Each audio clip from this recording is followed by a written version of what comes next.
All righty. Hold on, I gotta do my.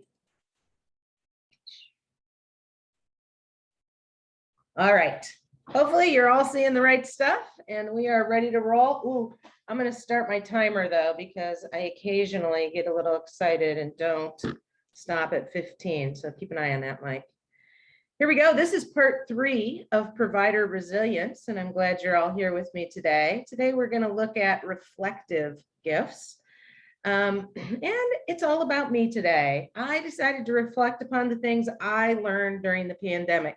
And boy, there were a lot of things, and I've narrowed it down to these 6 that I'm going to fly through today because they all have to do with being resilient. First of all, we only have limited bandwidth. And second, it was learning how to shift all the resiliency data that I had been looking at and utilizing in my work with clients for years and relate it to the providers and the first responders instead of just the clients and families. Currently, polyvagal theory is being challenged. Earlier in this series, I had talked about it and said it might rescue us, and I have some new information for you. That is interesting, and I wanted to share that. Next, mindful meditation really does work, and we should all be considering it. And there are other reflective practices if you are avoidant of the mindfulness meditation. And finally, increased compassion is really where we want to get to lift everybody up. So here we go. The first thing I mentioned was that we have a limited amount of bandwidth, and I mean limited. Do you see that 99.9% of your brain processing is automatic and only 0.1% is in your conscious control up in your prefrontal cortex? I knew that it was heavily weighted that way. I did not know how little we actually have conscious control over. And so understanding that it's extremely limited, but it's extremely important, and many things steal our bandwidth. And that's out of control. And so we end up having to use our conscious bandwidth for things that might not be the most helpful for us. Like, oh my gosh, what shoes am I wearing today? Or are we masking or not masking right now? And those sorts of things. And really, you want your bandwidth to focus on things that are really important to you and to your work. And that one of the biggest problems was when the pandemic hit, we lost a lot of our routines. And by creating and utilizing routines, you put things out of your bandwidth because you just do them automatically. And so when we had to regroup and think about how am I gonna go to work? How am I gonna give a presentation? How am I gonna manage my kids? Those sorts of things all came into question. Everything that we thought we had in order to got tossed up in the air, and we had to really think about how we were going to handle that. If you are interested in bandwidth issues, we in the state of Ohio, the expert on that is at Kent State University. Her name is Tina Bagarva. I'm going to mispronounce her name, and I apologize, but I have had many conversations with her, and she has a website called Everyday Bandwidth and some good articles there. The next thing I wanted to mention is resiliency. And this is a slide I have literally been using for 15 or 20 years, and it was always about working with groups of youth. And I had to think about it in terms of how does activating our resilience as providers work out there in the world. And it really is very similar. Hopefully this first quadrant we already own, that we feel like we have some control over our lives.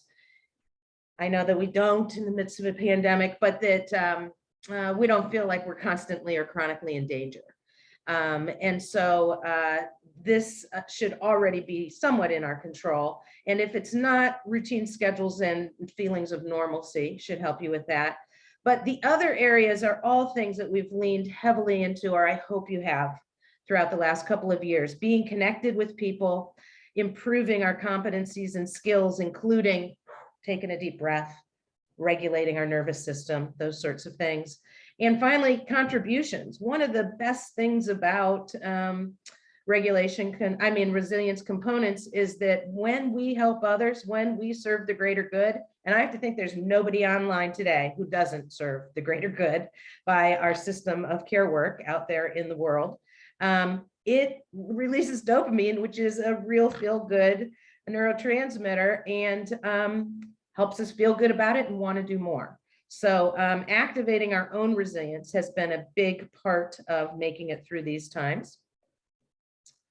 And this is a slide that I used to talk about polyvagal theory, but I wanted to also let you know that polyvagal theory is under a lot of threat right now. And thanks to Dr. McFarlane, she turned me on to several articles that I can make available in the chat when this ends, about the science behind polyvagal theory is not as solid as we wish that it were. However, what we have come up with is that conceptually framing it as polyvagal theory has helped us come up with interventions and strategies to calm our nervous system, and they all work. The strategies and the practices are the right thing to do. It's just that polyvagal science is not exactly the way Stephen Porges laid it out originally. And so, however, let me say this is the world of science, right? And science means keep learning, adjusting, and adapting.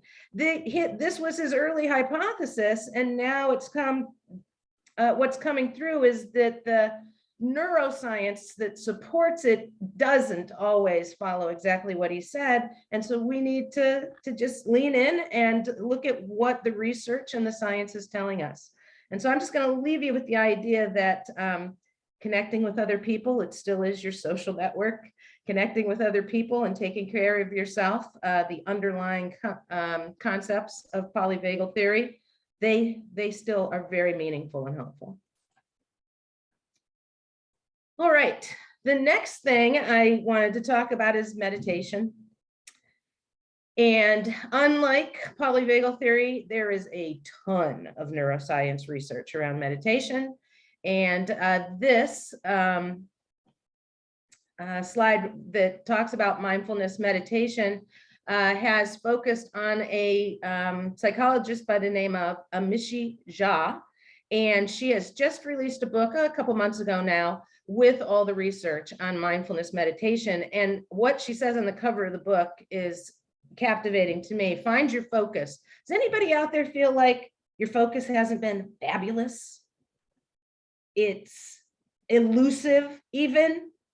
And so she's come, a very timely release of her book says you can get your focus back, and all it takes is 12 minutes a day.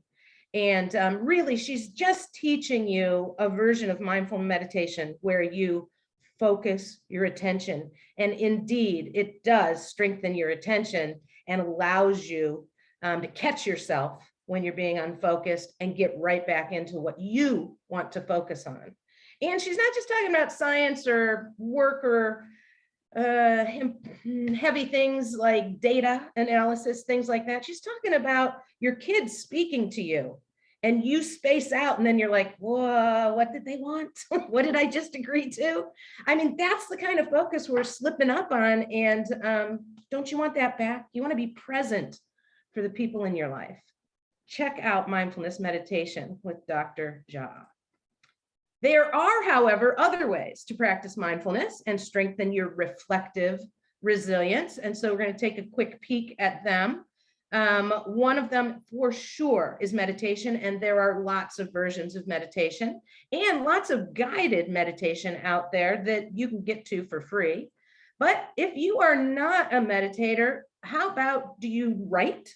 Do you keep a journal or a diary? Because that's a reflective practice too.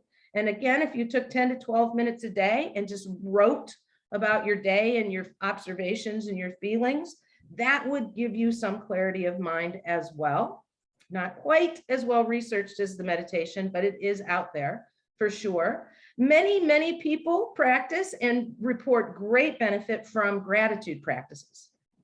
I encourage them The trick with gratitude practices is when you start being grateful for things in your life, you see more things to be grateful for.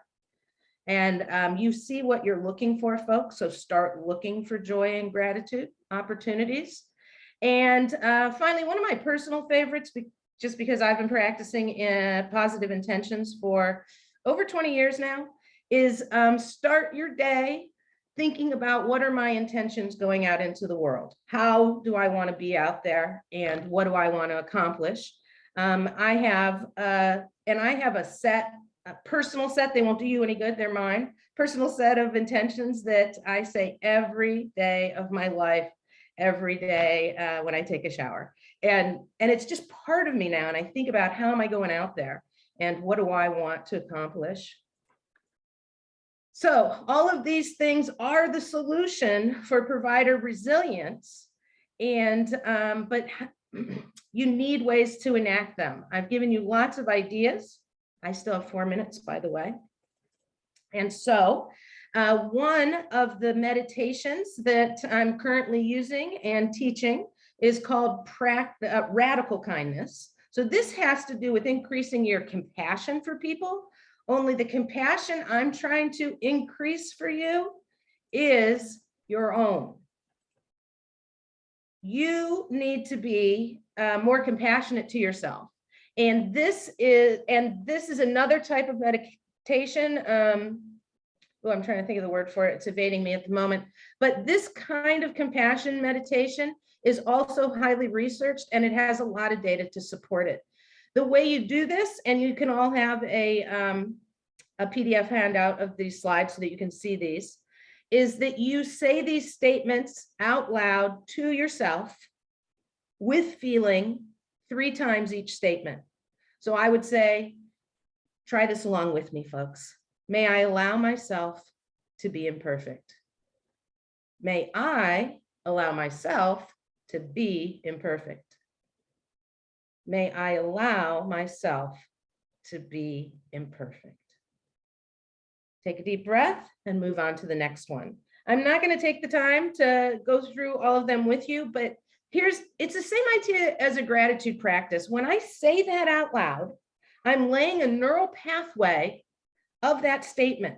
Here's the best part. You don't even have to believe it. You don't have to believe it works. You don't have to believe in those statements. The repetition themselves lay the neural pathway in your brain, and you will become more compassionate towards yourself if you would practice this once a day for, again, a few weeks or 30 days, something like that. And you lay that groundwork in your brain, and eventually as things happen and you get overwhelmed or you make a mistake, you're like, oh yeah, but it's okay, I can be imperfect, because that has like fostered space in your brain. Oh, my references and resources page is blank. I will make sure that I put the things in there. I'm so sorry. I allow myself to be imperfect. I will fix it later. Thanks for your time, everybody, and have a great echo.